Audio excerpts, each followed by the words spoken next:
Hello बच्चों, एक बार फिर से आप सभी का बहुत बहुत स्वागत है द्रोण स्कूल में। आज की इस वीडियो में हम लोग टाइम एंड कैलेंडर के बहुत ही इंपॉर्टेंट क्वेश्चंस लेने वाले हैं।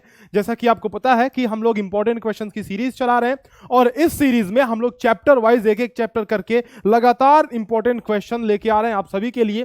तो इस वीडियो में मैं लेके आया हूं आप सभी के लिए टाइम एंड कैलेंडर के इंपॉर्टेंट क्वेश्चन, जो कि आपके एग्जाम के लेवल के ही होंगे, इससे ज्यादा लेवल के क्वेश्चंस नहीं आएंगे। जो भी इंपॉर्टेंट क्वेश्चन है, संभावित प्रश्न है एग्जाम में आने के लिए, वो सारे के सारे अपन यहां डिस्कस करेंगे। ठीक है, ठीक है ना। तो आप सभी कॉपी किताब लेकर, कॉपी और पेन लेकर के बैठ जाना। हमेशा मैं आपको बोलता हूं कॉपी पेन लेकर के ही बैठना, बिना कॉपी पेन के बेटा हमारी क्लास में काम नहीं चलेगा।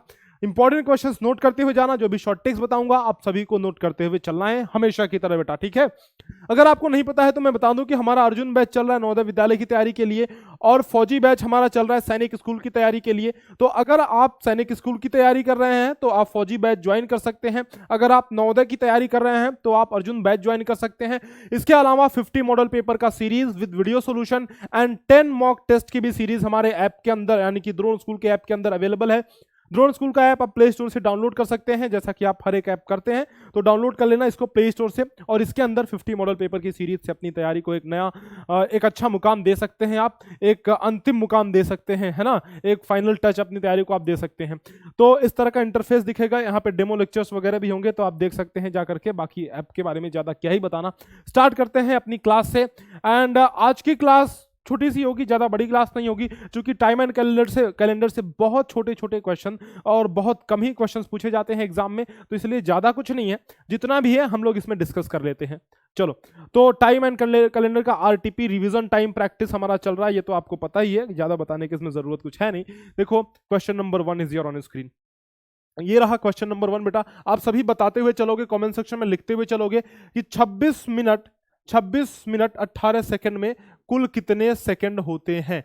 26 मिनट और 18 second. How many seconds are there in 26 minutes and 18 second. एक चीज देखो बेटा, हम सभी जानते हैं कि 1 मिनट, गुरुजी 1 मिनट बराबर 60 सेकंड होते हैं, बोलो बेटा, है ना। तो 26 मिनट के बराबर क्या हो जाएगा बताओ तो। 26 मिनट बराबर 26 गुणे 60 सेकंड हो जाएगा, है कि नहीं। 26 गुणे 60, और जब तुम 26 गुणे 60 करोगे तो 6 36, 3 6 दूना 12 3 15, 1560 सेकंड तो ये हो गए, ठीक है। एंड इसके अलावा ये तो 26 मिनट का 1560 सेकंड हुआ। इसके अलावा आपके पास 18 सेकंड और एक्स्ट्रा हैं, ये देखो ये वाले 18 सेकंड, ठीक है। तो ये भी 18 सेकंड इसमें हम लोग जोड़ देंगे तो प्लस 18, यानी कि 1578 सेकंड हमारा सही आंसर हो जाएगा। Total 1578 second. ऑप्शन कौन सा है बेटा? ए ऑप्शन ही, देखो पहला ही ऑप्शन यस, पहला ही ऑप्शन हमारा सही ऑप्शन है। चले अगले क्वेश्चन पे चलते हैं। Yes, the next question is here on screen. देखो क्या कह रहा है कि सुबह 9:05 को कैसे लिखा जाता है। कितना इजी क्वेश्चन, ऐसे ही क्वेश्चन आते हैं। How is 9:05 return in the morning. How 9:05 is return in the morning. 9:05 को सुबह में कैसे लिखा जा सकता है। दो चीज हमने बेटा आपको बताई थी, एक पीएम बताया था और एक एएम बताया था, और एक पीएम बताया था। एएम का मतलब मान लो ये दोपहर 12 बजे है, ये दोपहर का 12 बज रहा है, तो 12 बजे के पहले का समय एएम लिखते हैं अपन, और 12 बजे के बाद का समय हम लोग पीएम लिखते हैं। बोलो बात सही है? हाँ बिल्कुल बात सही है। एएम हम लोग लिखते हैं 12 बजे के पहले का समय। तो यानी कि सुबह है, इसका मतलब ये हुआ कि 12 बजे के पहले का समय है, तो हम लिखेंगे एएम लिखेंगे। ये दोनों तो पीएम है, यानी कि ये खत्म ही हो गए, है ना। ये देखो 9:50 हो रहा है, जबकि हमें चाहिए 9:05 चाहिए, तो 9:05 AM ये हो गया बी ऑप्शन, ठीक है। अगला क्वेश्चन देखो, नेक्स्ट क्वेश्चन। श्रीकांत का जन्म माह की 28 तारीख को हुआ, तो निम्न में से कौन से माह में श्रीकांत का जन्म संभव है। If Srikanth was born on 28th of the month, then in which of the following month is Srikanth possible to be born. समझो, क्या कह रहा है श्रीकांत, एक बच्चा है जिसका जन्म जो हुआ था 28 तारीख को हुआ था। अच्छा, बहुत सारे बच्चे इस प्रकार के क्वेश्चन में कंफ्यूज हो जाते हैं। जब भी 28 29 की बात आती है ना, तो दिमाग में तुरंत वो क्लिक करता है कि फरवरी का वो है, कुछ फरवरी का लफड़ा है, क्योंकि फरवरी में ही 28 और 29 के महीने देखे जाते हैं, है ना। तो बच्चे इसमें कंफ्यूज हो जाते हैं और वो फरवरी वगैरह कुछ ढूंढने लगते हैं इसमें कि फरवरी केवल एक महीना होगा क्या, क्या केवल फरवरी का महीना होगा। लेकिन नहीं, देखो 28 तो सभी महीनों में पड़ता है, चाहे आप जनवरी उठा के देख लो, फरवरी, मार्च, अप्रैल, मई, जून, है ना। तो 28 सभी महीनों में पड़ता है, क्यों कोई जरूरी थोड़ी ना कि फरवरी में ही 28 पड़े, है कि नहीं। 28 सभी महीनों में पड़ता है, तो सभी महीनों में भाई किसी भी महीने में उसका जन्म हो सकता है। 28 तो किसी महीने में ही पड़ सकता है। तो ऑप्शन हमारा होगा वर्ष के सभी माह, वर्ष के सभी माह में उसका जन्म पॉसिबल है। ठीक है, चलो आगे बढ़ते हैं। नेक्स्ट क्वेश्चन, अच्छा क्वेश्चन था, वो इजी दिख रहा था, लेकिन बहुत बच्चे ऐसे क्वेश्चन में गलती करते हैं। क्वेश्चन नंबर 4 देखो क्या कह रहा है कि वर्ष 2022 में पहले 4 महीनों में कुल कितने दिन होंगे। How many days will be there in the first 4 months in the year 2022। देखो यहाँ पे बेटा लीप ईयर यानी कि अधिवर्ष, लीप वर्ष या फिर अधिवर्ष का कॉन्सेप्ट यूज होगा। अच्छा, लीप ईयर क्या है? लीप ईयर हम सभी जानते हैं कि जिस ईयर में फरवरी 29 की होती है उसको अपन लीप ईयर बोलते हैं, है ना। अब लीप ईयर बताने का, लीप ईयर जानने का, लीप ईयर ज्ञात करने का तरीका मास्टर ने आपको बहुत अच्छे से बता रखा है। कैसे बता रखा है? देखो 2022 की बात कर रहा है, तो सबसे पहले हम ये जाने कि क्या 2022 लीप ईयर है। जानते हैं क्या 2022 लीप ईयर है? बोलो बेटा। 4 से भाग दे के देख लो मास्टर, 4 से भाग दे के देख लो 2022 में। अगर 2022 4 से कटेगा तो आपका लीप ईयर होगा, नहीं तो नहीं होगा। अच्छा सुनो, 4 से काटने का तरीका क्या है कि लास्ट के जो 2 अंक हैं, अगर ये 4 से डिविजिबल हैं, अगर ये 4 से विभाजित हैं, तो वो संख्या 4 से कटेगी, नहीं तो नहीं कटेगी। तो क्या ये 4 से डिविजिबल है 22?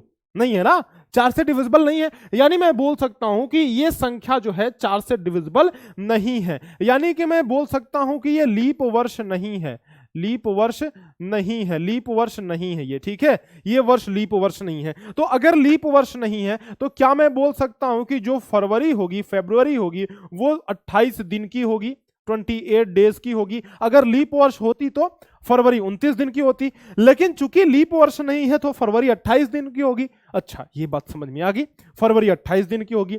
2022 में फरवरी अगर 28 दिन की हो रही है, कह रहा है कि पहले 4 महीनों में कुल कितने दिन होंगे। तो पहले 4 महीने कौन से बेटा? पहले 4 महीने कौन से?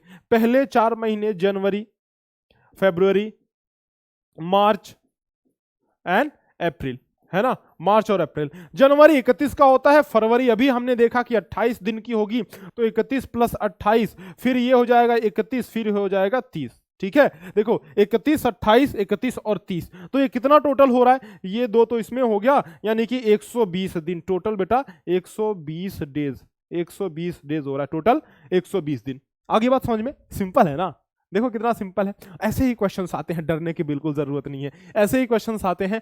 120 days will be the correct answer. एक मिनट रुकना, 120 दिन हमारा करेक्ट आंसर होगा। आगे क्वेश्चन पे चलते हैं बेटा, नेक्स्ट क्वेश्चन पे चलते हैं। नेक्स्ट क्वेश्चन, क्वेश्चन नंबर 5 देखो, ये रहा आपके स्क्रीन पर। 9 महीने 6 सप्ताह और 3 दिन मिलकर कुल कितने दिन होंगे। How many days will B 9 months 6 weeks and 3 days together. देखो 9 महीने 6 सप्ताह और 3 दिन की बात कर रहा है, 9 महीने 6 सप्ताह और 3 दिन की बात कर रहा है। तो बात सुनो, 9 महीने की बात कर रहा है, 6 सप्ताह और 3 दिन, तो महीनों का जब भी ऐसा सीन आए, तो आप सभी जानते हो कि महीने 29 के भी होते हैं, 28 के भी होते हैं, 30 के भी होते हैं, 31 के भी होते हैं। तो भाई मास्टर हम महीना कौन सा लें? अब महीने तो बहुत सारे होते हैं, है ना। तो क्या हम 31 का लें, क्या हम 30 का लें, क्या हम 29 का लें, या फिर हम 28 का लें? ये सवाल हमारे सामने उठता है ना। हमें क्या करना है, जब भी इस तरह का सीन है तो महीना हमेशा हमें क्या करना है, 30 दिनों का ही लेना है। तो 9 महीना मतलब 9 महीने में कितने दिन हो जाएंगे? 9 गुणे 30, हर महीने में 30 दिन, तो 9 गुणे 30, so this is equal to 270 days. तो ये हो गए ना, ठीक है। 6 सप्ताह की बात कर रहा है, और हम जानते हैं बेटा कि एक सप्ताह में 7 दिन होते हैं, तो 6 सप्ताह में 6 गुणे 7 बराबर 42 दिन ये हो गए। और 3 दिन एक्स्ट्रा की बात कर रहा है, तो प्लस 3 दिन और जोड़ दो। तो अब जब सबको जोड़ोगे आप तो 42 और 3 45 हो गए, 45 और 270 यानी कि 315 डेज, 315 डेज, 315 दिन हमारा सही आंसर हो जाएगा। देखो कितना इजी क्वेश्चन आ रहा है आपका, आ रहा है यस। चलो बहुत ही बढ़िया। कमेंट सेक्शन में आप लोग लिखते हुए चलना, बिल्कुल भूलना नहीं है बेटा, ठीक है। कमेंट सेक्शन में आप सभी लिखते हुए ही चलोगे। चलो अगले क्वेश्चन पे बढ़ते हैं। क्वेश्चन नंबर 6 देखो, ये रहा। एक रेलगाड़ी स्टेशन ए से प्रातः 7:15 बजे छूटती है, अगली रेलगाड़ी स्टेशन ए से 6 घंटे 30 मिनट बाद छूटती है। स्टेशन ए से अगली रेलगाड़ी के छूटने का समय है। A train leaves station A at 7:15 AM, the next train leaves station A after 6 hours 30 minutes, the time of departure of the next train from station A. कह रहा है स्टेशन ए से एक रेलगाड़ी छूटती है कब, 7:15 पे छूटती है। दूसरी रेलगाड़ी जो छूटती है वो छूटती है 6 घंटे 30 मिनट बाद छूटती है। दूसरी रेलगाड़ी 6 घंटे और 30 मिनट बाद छूटती है। अच्छा, इतनी बात समझ में आ रही है तो सुनो, 7:15 एक रेलगाड़ी 7:15 पर छूटी और दूसरी रेलगाड़ी जो छूट रही है वो 6:30 पे छूट रही है। तो 6:30 नहीं, 6 घंटे और 30 मिनट बाद छूट रही है। तो 7 घंटे 15 मिनट, 6 घंटे 30 मिनट आपस में जोड़ लो। अरे भाई मिनट को आपस में जोड़ो, ये मिनट है ना तो इनको आपस में जोड़ो। 15 और 30 45 हो गए, ये तो घंटे हैं तो इनको आपस में जोड़ लो। 7 6 13 हो गए, यानी कि 13:45 पर दूसरी ट्रेन छूटती है। अब ऑप्शन में तो कहीं नहीं है 13:45। मास्टर 12 तक की बात तो समझ में आ रही है, ये 13 क्या बज रहा है? हमने बताया था आपको ट्रेन का समय 24 बजता है, पूरा 0 से शुरू होकर के और 24 आवर्स तक होता है। अच्छा 13:45 हो रहा है तो इसका मतलब यह है कि घड़ी की सुई 12 से क्रॉस कर गई है, यानी कि दोपहर के बाद का समय है। और जब दोपहर के बाद का समय हो तो इसमें से 12 घटा दो, यानी कि 13:45 में से 12 घटा दोगे 12:0 तो ये एक, देखो 13 में से 12 गया 1:45। लेकिन चूंकि 13 बज रहा है, 12 से सुई क्रॉस कर रही है, इसका मतलब मुझे समझ में आ रही है यार बात, इसका मतलब यह है कि दोपहर के बाद का समय है तो हम पीएम लिखेंगे। क्या लिखेंगे? पीएम लिखेंगे। यस, तो 1:45 PM हमारा आंसर सही होगा, 1:45 PM, ऑप्शन नंबर ए। ठीक है, चलो अगले क्वेश्चन पे चलते हैं। नेक्स्ट क्वेश्चन, क्वेश्चन नंबर 7 देखो, कह रहा है कि यदि किसी साधारण वर्ष का पहला दिन गुरुवार हो तो उस वर्ष का अंतिम दिन कौन सा होगा? If the first day of an ordinary year is Thursday, what will be the last day of the year? सुनो बेटा, गुरुजी का जंतर हमने आपको बताया था कि किसी भी साधारण वर्ष का पहला दिन और अंतिम दिन ऑलवेज समान होता है, हमेशा समान होता है। जैसे कि मान लो आज नया साल मना लो, आज नया साल शुरू कर दो, 1 जनवरी कुछ भी समथिंग 2025 26 28 मान लो, ठीक है, 1 जनवरी 2028 है मान लो आज, तो 31 दिसंबर 2028 भी, बताओ आज जो दिन है वही, मान लो आज अगर बुधवार है और आज अगर 1 जनवरी 2028 है तो 31 दिसंबर 2028 भी बुधवार ही होगा। तो पहला दिन एंड अंतिम दिन हमारा समान होगा किसी भी साधारण, लेकिन एक मिनट 28 बोल रहा हूं ना, 28 साधारण वर्ष नहीं है, 2029 मान लो, ठीक है, 2029। तो किसी भी साधारण दिन का पहला दिन और अंतिम दिन समान होता है, किसी भी साधारण वर्ष का पहला दिन और अंतिम दिन समान होता है। यानी कि किसी साधारण वर्ष का पहला दिन गुरुवार है, पहला दिन थर्सडे है, तो लास्ट डे जो होगा वो भी गुरुवार ही होगा, यानी कि that will also be Thursday, that will also be Thursday. हमारा आंसर होगा गुरुवार ही होगा, ऑप्शन नंबर सी। लेकिन आपको बताना है एक चीज कि अगर ये साधारण वर्ष ना हो, ये तो साधारण वर्ष है, लेकिन अगर ये साधारण वर्ष ना हो तो पहला दिन अगर गुरुवार है तो अंतिम दिन क्या होगा? साधारण वर्ष अगर नहीं है तो इसका मतलब लीप ईयर है, लीप ईयर है। और लीप ईयर का पहला दिन और अंतिम दिन बराबर होता है या कैसा होता है, कमेंट सेक्शन में लिख करके बताना, ठीक है। मैंने आपको बता रखा है, ये आपके लिए होमवर्क रहेगा कि अगर मैं बोलूं कि किसी साधारण वर्ष की जगह पे किसी लीप वर्ष में लिख दूं, किसी लीप वर्ष का, ठीक है, ऑर्डिनरी की जगह पे मैं लिख दूं लीप वर्ष, यानी कि लीप ईयर, ठीक है। चलो अगला क्वेश्चन, क्वेश्चन नंबर 8, यदि किसी साधारण वर्ष में 4 जनवरी को रविवार है तो उस वर्ष में कुल कितने रविवार होंगे? If 4th of January is a Sunday in an ordinary year, then how many Sundays will be there in that year? अच्छा सुनो बेटा, जरा बात सुनो कि कह रहा है कि पहला 4 जनवरी को रविवार है, ठीक है। तो मैं अगर लिखूं 4 जनवरी यहां पे, तो 4 को तो पड़ रहा है रविवार यानी कि संडे पड़ रहा है, ठीक है। 4 को रविवार, फिर 3 पड़ा होगा, 2 पड़ा होगा, 1 जनवरी। तो अगर 4 जनवरी को रविवार है तो उसके पहले वाला दिन 3 जनवरी को शनिवार रहा होगा, उसके पहले वाला दिन 2 जनवरी को शुक्रवार रहा होगा, उसके पहले वाला दिन 1 जनवरी को क्या रहा होगा, गुरुवार रहा होगा, यानी कि थर्सडे रहा होगा, यानी कि 1 जनवरी को गुरुवार रहा होगा। अब सोचो कि अगर 1 जनवरी को गुरुवार है, अगर 1 जनवरी को गुरुवार है तो लास्ट का 31 दिसंबर को भी गुरुवार होगा, है ना। 31 दिसंबर को भी थर्सडे होगा, यानी कि गुरुवार होगा। मैंने आपको बताया कि पहला दिन और अंतिम दिन समान होता है। तो अगर 1 जनवरी को गुरुवार है तो लास्ट दिसंबर को भी गुरुवार ही होगा, ठीक है। और हम जानते हैं कि कुल 52 सप्ताह 52 वीक्स होते हैं, कितने, एक साल में, ठीक है। एक साल में कुछ कुल 52 वीक्स होते हैं। इसका मतलब यह है कि सिर्फ गुरुवार को छोड़ करके सभी के सारे दिन जो है हर एक सप्ताह में एक एक दिन पड़ेगा। जैसे इस सप्ताह में सोमवार, मंगल, बुध, बृहस्पति, शुक्र, शनि और रवि, ये सारे दिन एक एक बार एक सप्ताह में पड़ रहे हैं। तो 52 सप्ताह में सारे दिन एक एक बार ही पड़ेंगे, ठीक है। यानी कि सभी दिन 52 दिन होंगे एक साल में। लेकिन गुरुवार को छोड़ करके गुरुवार जो होगा वो 53 होगा, क्योंकि अगर गुरुवार से साल की शुरुआत हो रही है तो 30 दिसंबर तक वो जो है 52 सप्ताह पूरा हो जाएगा अपना। 31 दिसंबर एक एक्स्ट्रा दिन हो रहा है जो कि गुरुवार है, यानी कि गुरुवार सिर्फ 53 होगा, बाकी सभी जो होंगे वो 52 डेज होंगे, ठीक है। हमसे किसके बारे में पूछ रहा है, हमसे पूछ रहा है भाई कुल कितने रविवार होंगे, तो कुल कितने रविवार होंगे, 52 रविवार होंगे, ठीक है। अगर यही पूछता कि गुरुवार कितने होंगे बेटा, तो आपको क्या बताना है, आपको बताना है कि 53 गुरुवार होंगे, अगर गुरुवार पूछता हो तो, अगर थर्सडे पूछता तो, ठीक है। चलो बढ़ते हैं अगले क्वेश्चन पे। This is the next question, question number 9। क्या कह रहा है बेटा कि एक विद्यालय शीतकाल में 27 नवंबर से बंद हुआ और 13 दिसंबर को पुनः खुला।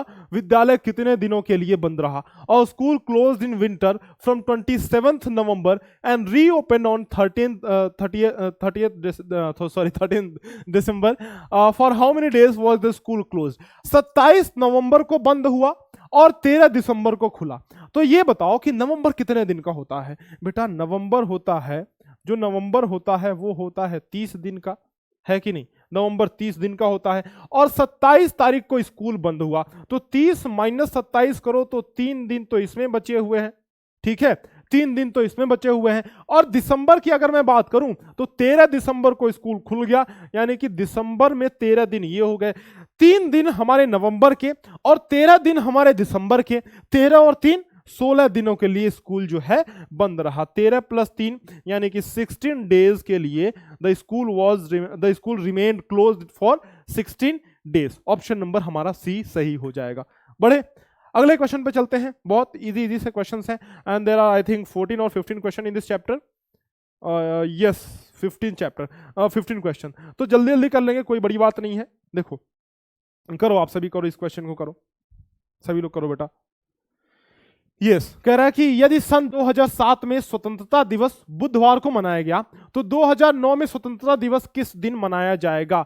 If in 2007 Independence Day was celebrated on Wednesday, then on which day was Independence Day celebrated in 2009? अच्छा सुनो, 2007 की बात कर रहा है, 2008 की बात कर रहा है, 2009 की बात कर रहा है। सुनो 2007 में कह रहा है कि जो हमारा स्वतंत्रता दिवस था, यानी कि स्वतंत्रता दिवस कब पड़ता है बताओ? 15 अगस्त, है ना? अरे भाई 15 अगस्त मनाते हो नहीं मनाते हो? इंडिपेंडेंस डे अपना, भारत जब आजाद हुआ था हमारा, ये गौरवशाली दिन है ना। तो 2007 में स्वतंत्रता दिवस मनाया गया था कब? बुधवार को मनाया गया था। कब बेटा? बुधवार को मनाया गया था, बुधवार को मनाया गया था। अब जरा एक बात सुनो कि 2008 एक लीप ईयर आ जा रहा है बीच में। ये अच्छा सवाल है, देखना। अगर मान लो मैं नॉर्मल ऐसे बात करूं कि अरे ये क्या हो रहा है, नॉर्मल बात करूं कि 2008 में 15 जनवरी को मान लो कि मंडे था, ठीक है। जरा सुनना, बात सुनना ध्यान से। अगर 2008 में 15 जनवरी को मंडे था तो सेम डेट को बेटा, सेम डेट को यानी कि 15 जनवरी को ही 2009 में क्या हो जाएगा, 15 जनवरी को ही 2009 में भी मंडे से एक ज्यादा दिन होगा, है ना, ट्यूसडे हो जाएगा। मतलब एक एक ज्यादा दिन बढ़ते जाता है। जैसे आज जो दिन है आज की तारीख में, अगले साल इसी तारीख में एक दिन बढ़ जाएगा। ठीक है, जैसे 2008 में 15 जनवरी को मंडे है तो 2009 में 15 जनवरी को ट्यूसडे हो जाएगा। लेकिन एक शर्त है, कंडीशन क्या है, कंडीशन ये है कि बीच में कोई लीप ईयर नहीं आना चाहिए। अगर लीप ईयर आता है तो 2 दिन बढ़ जाएगा, लीप ईयर आता है तो 2 दिन बढ़ जाएगा। सुनो, अगर इसमें देखो, अगर हम इसकी बात करें, हमें 2007 में पता है, 2009 के बारे में पता करना है, तो सुनो बेटा कि अगर हम लोग इसकी बात करें तो हम देखते हैं कि 1 साल 2 साल, टोटल 2 साल का अंतर है, टोटल हमें 2 साल का अंतर देखने को मिल रहा है। अब इन 2 सालों के अंतर में 2 दिन एक्स्ट्रा बढ़ेगा, तो यानी कि ये बुधवार से बढ़ करके बृहस्पतिवार और शुक्रवार होगा। लेकिन बीच में भैया ये है ना खतरे की निशानी, ये एक लीप ईयर आ जा रहा है, ये एक लीप ईयर आ जा रहा है। अरे आज हो क्या रहा है भाई, ये चकमक क्यों कर रहा है बोर्ड, कोई लिख रहा हूं तो उग ही नहीं रहा है। चलो ठीक है, तो ये बीच में, एक मिनट मैं सेव करके एक बार फाइल देख लेता हूं, शायद इससे कुछ सही हो जाए। तो बीच में एक लीप ईयर आ जा रहा है, तो बढ़ना चाहिए था, 2007 से अपन जा रहे हैं 2009 में, बढ़ना चाहिए था 2 दिन, लेकिन एक लीप ईयर आ जा रहा है, यानी कि बढ़ेगा, यस कितना, 3 दिन बढ़ेगा, 3 दिन कितना बढ़ेगा बेटा, बढ़ेगा 3 दिन, बढ़ेगा 3 दिन। तो बुधवार में 3 दिन और बढ़ा दो, बुधवार में 3 दिन और बढ़ा दो, तो बुधवार में 1 बढ़ाया बृहस्पतिवार, 2 बढ़ाया शुक्रवार, 3 बढ़ाया शनिवार, 3 बढ़ाया शनिवार, बुधवार में 3 दिन बढ़ाया, देखो बृहस्पति, शुक्र और तीसरा शनि। ठीक है, तो हमारा आंसर होगा Saturday, the answer will be D option. अच्छा क्वेश्चन था, इसको इंपॉर्टेंट क्वेश्चन की कैटेगरी में आप लिख सकते हो, इस तरह के क्वेश्चन फंसा सकते हैं आपको। नेक्स्ट क्वेश्चन, क्वेश्चन नंबर 11 देखो। क्वेश्चन नंबर 11 कह रहा है कि यदि बीते हुए कल से पहले वाला दिन रविवार था तो आने वाले कल के बाद का दिन कौन सा होगा। If the day before yesterday was Sunday, बीते हुए कल से पहले वाला दिन, then what will be the day after tomorrow. जरा समझो, हम लोग प्रेजेंट से बात करते हैं, अभी के आज के दिन से बात करते हैं। तो मान लो ये आज है, ये आज है, और ये है हमारा बीता हुआ कल, और ये है हमारा आने वाला कल, ये हमारा आने वाला कल। कह रहा है कि बीते हुए कल से पहले वाला दिन रविवार था, यानी कि इससे भी पहले का दिन रविवार था। तो हमसे ये पूछ रहा है कि आने वाले कल के बाद का दिन कौन सा होगा, यानी इस कल के भी बाद का दिन पूछ रहा है। ठीक है, देखो ये रविवार है तो ये होगा सोमवार, ये होगा मंगलवार, ये होगा बुधवार, ये होगा बृहस्पतिवार, गुरुवार होगा, ये गुरुवार होगा यानी कि थर्सडे होगा, है ना, निकाल लिया इजीली। आज के दिन को हमने रेफरेंस माना, बीते हुए कल के पहले का दिन रविवार था, तो आने वाले कल के बाद का दिन क्या होगा, रविवार, फिर सोमवार, मंगलवार, बुधवार और बृहस्पतिवार। आगे बात समझ में, देखो कितना इजी है, कितना आसान सा क्वेश्चन है। अगले क्वेश्चन पे बढ़ते हैं। नेक्स्ट क्वेश्चन देखो अपना, ये रहा, निम्न में से कौन सा अधिवर्ष है, which of the following is a leap year. Leap year के बारे में हम सभी जानते हैं कि जो संख्या 4 से, जो सन 4 से विभाजित हो जाए वो लीप ईयर है। और 4 से विभाजित होने का तरीका देखो, इसमें 2 कंडीशंस हैं। अगर शताब्दियां आती हैं जैसे 2200, 2300, 2400, 2000, 5000, 8000, 10000, तो इस तरह के जो सन होते हैं, जो ईयर्स होते हैं, उनको लीप ईयर घोषित करने के लिए, मतलब वो लीप ईयर तभी होंगे जब वो 400 से डिवाइड होंगे। लेकिन इसमें कोई शताब्दी, कोई आपका वो नहीं है, सेंचुरी नहीं है ना। तो अगर सेंचुरी नहीं है तो लास्ट के 2 चीज देखेंगे कि कौन सा लीप वर्ष है, जो 4 से, लास्ट के 2 डिजिट देखेंगे, जो 4 से डिविजिबल होगा वही लीप ईयर होगा। 55 क्या 4 से डिविजिबल है, नहीं, लीप ईयर नहीं होगा। 77 4 से डिविजिबल नहीं है, लीप ईयर नहीं होगा। 66 भी 4 से डिविजिबल नहीं है तो लीप ईयर नहीं होगा। ऑप्शन नंबर सी हमारा सही हो गया भाई, ए बी डी को हटा ही दिया तो सी is left with us, है ना। So the option number C is the correct answer. Let us move to the question number 13. Yes, question number 13. Where is question number 13? Here, देखो, कह रहा है कि एक महीने में सभी शनिवार तथा रविवार को छुट्टियां रहती हैं। यदि महीना जून का हो तो उस महीने का पहला दिन शुक्रवार हो, तथा उस महीने का पहला दिन शुक्रवार हो तो उस महीने में कितने दिन की छुट्टी रहेगी? All Saturdays and Sundays in a month are holidays if the month is June and the first day of that month is Friday, then how many days will there be a holiday in the month? कह रहा है कि भाई जून का महीना है, गर्मी का महीना है, जून का महीना है। जून का महीना हम सभी जानते हैं कि 30 दिन का होता है। कह रहा है कि पहली तारीख को क्या था? The first day of the month was Friday. पहली तारीख को फ्राइडे था, यानी कि शुक्रवार था। क्या था बेटा? पहली तारीख को फ्राइडे था। कह रहा है कि शनिवार और रविवार को छुट्टियां रहती हैं। भाई पहली तारीख को फ्राइडे था तो दूसरी तारीख और तीसरी तारीख को दूसरी तारीख को शनिवार हो जाएगा और तीसरी तारीख को क्या हो जाएगा? रविवार हो जाएगा। और इन दोनों दिन जो है छुट्टी है। शनिवार और रविवार को छुट्टियां हैं तो इन दोनों दिन छुट्टी हैं। अच्छा, अगर मैं इसमें 7 जोड़ दूं तो 7 और 2 9 हो गए, इसमें 7 जोड़ दूं तो 10 हो गए, यानी कि 9 10 को फिर से छुट्टी, 7 7 जोड़ते जाएंगे तो अगला दिन, अगला शनि और रवि हमें मिलते जाएगा। ठीक है, 9 में 7 जोड़ दो तो यानी कि 16 17 फिर छुट्टी, 16 में 7 जोड़ दो तो 23 24 फिर छुट्टी, है ना? 23 और 24 फिर छुट्टी। 23 में 7 जोड़ दो तो देखो बेटा यहां पे 30 और 31 होगा। क्या? बोलो बोलो बोलो ना। अरे भाई महीना ही 30 का है ना, तो 30 पे तो खत्म ही हो जा रहा है, यानी कि 30 पे जो है फिर छुट्टी हमें देखने को मिल रही है। तो कितने दिन की छुट्टी हो गई? देखो तो बेटा छुट्टी कितने दिन की हो गई? 2 3 9 10 16 17 23 24 और 23 कितना हो रहा है? 1 2 3 4 5 6 7 8 9, यानी कि 9 दिन की छुट्टी हमें मिल रही है। कितने दिन की छुट्टी? 9 दिन की छुट्टी हमें मिल रही है। आ रही है बात समझ में? Option number A will be the correct answer. Let us move to the next question. Question number 14 is your on screen. देखो, शनिवार को आयोजित एक शादी में सार्थक निर्धारित समय से 4 दिन पहले ही पहुंच जाता है। भाई वेल्ला ही बैठा है, एकदम खाली बैठा है, क्या क्लियर है?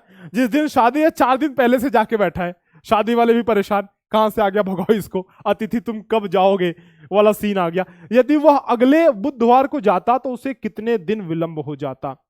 देखो, in a marriage held on Saturday, Sarthak reaches 4 days before the scheduled time. How many days would he have been late if he had gone on the next Wednesday? देखो इसमें एक्स्ट्रा इंफॉर्मेशन दिया हुआ है जिसकी हमें कोई जरूरत नहीं है। 4 दिन पहले गया, कब गया, उससे हमें कोई मतलब नहीं है। शादी कब थी? शादी थी शनिवार को। शादी थी बेटा शनिवार को शादी थी। कह रहा है कि अगर वो बुधवार को जाता, वेंसडे को जाता तो कितना दिन लेट हो जाता? देखो शादी शनिवार को थी, उसके बाद तुम्हारा संडे, फिर मंडे, फिर ट्यूसडे और फिर ये आ रहा है अपना वेंसडे। ठीक है, तो कितने दिन लेट हो रहा है? शनिवार को शादी थी, वो जाएगा बुधवार को। अरे गया कब वो छोड़ो, कह रहा क्वेश्चन में कह रहा है कि कब जाए। अगर वो बुधवार को जाता, कंडीशन दे रखा है, तो बुधवार को जाता तो कितने दिन लेट हो रहा है? देखो तो यहां पे 1 दिन लेट, 2 दिन लेट, 3 दिन लेट और 4 दिन लेट, तो टोटल 4 दिन लेट ये हो रहा है। कितने दिन? 4 डेज। 4 दिन लेट ये हो जाता अगर ये बुधवार को जाता तो। ठीक है, ऑप्शन नंबर सी। चलो the last question of this session. देखो बेटा लास्ट क्वेश्चन, ये भारी भरकम सा क्वेश्चन दिख रहा है लेकिन बहुत इजी। ये धरती पर बोझ है, ये क्वेश्चन धरती पर बोझ है बेटा ये क्वेश्चन। अक्षय को स्मरण है कि सौरभ ने अपना जन्मदिन 12 मार्च के बाद परंतु 17 मार्च से पहले मनाया, जबकि सौरभ को स्मरण है कि उसने अपना जन्मदिन 19 मार्च से पहले परंतु 15 मार्च के बाद, यहां पे के रहना चाहिए, 15 मार्च के बाद मनाया। तो किस तिथि को सौरभ का जन्मदिन मनाया गया? देखो अक्षय और सौरभ 2 लोग हैं, 2 दोस्त हैं। अक्षय भी अंदाजा लगा रहा है, उसे कंफर्म नहीं पता, वो भी अंदाजा लगा रहा है कि सौरभ का जन्मदिन इससे और इसके बीच में पड़ा होगा। सौरभ को खुद भी नहीं पता अपना जन्मदिन, देखो कितना नालायक लड़का है। तो सौरभ अंदाजा लगा रहा है कि अपना जन्मदिन उसने 19 मार्च से पहले मनाया था और 15 मार्च के बाद बनाया था। तो सबसे पहले अक्षय की बात मानते हैं। ठीक है, अक्षय की बात मानते हैं। अक्षय कह रहा है कि 12 के बाद और 17 से पहले, यानी कि 12 के बाद और 17 से पहले। ठीक है, और सौरभ जो है वो खुद कह रहा है, भाई सौरभ ये कह रहा है कि 19 से पहले और 15 के बाद। तो देखो 12 13 14 15 16, तो 16 हो गया, यहां 17 18 19। तो जो सौरभ है वो ये कह रहा है कि भाई सुनो, मुझे ऐसा लग रहा है कि मैंने 15 के बाद मनाया था लेकिन 19 के पहले मनाया था। अच्छा ठीक है, और जो अक्षय है वो कह रहा है कि भाई तुम 19 के पहले नहीं, तुम 17 से पहले मनाए थे। तो देखो 17 और 16 के बीच में एक ही डेट तो बच रहा है, कौन सा? कौन सा 16। 17 और 15 के बीच में एक ही डेट बच रहा है जो कि 16 है, क्योंकि इसको याद है, अक्षय को याद है कि 12 के बाद बनाया था, लेकिन सौरभ बोल रहा है नहीं भाई मैंने 15 के बाद बनाया था। ठीक है, बाद वाली कहानी खत्म होगी। अक्षय बोल रहा है कि मुझे याद है कि 17 के पहले मनाया था तुमने। सौरभ बोल रहा नहीं 19 के पहले, तो कम कौन सा है 17।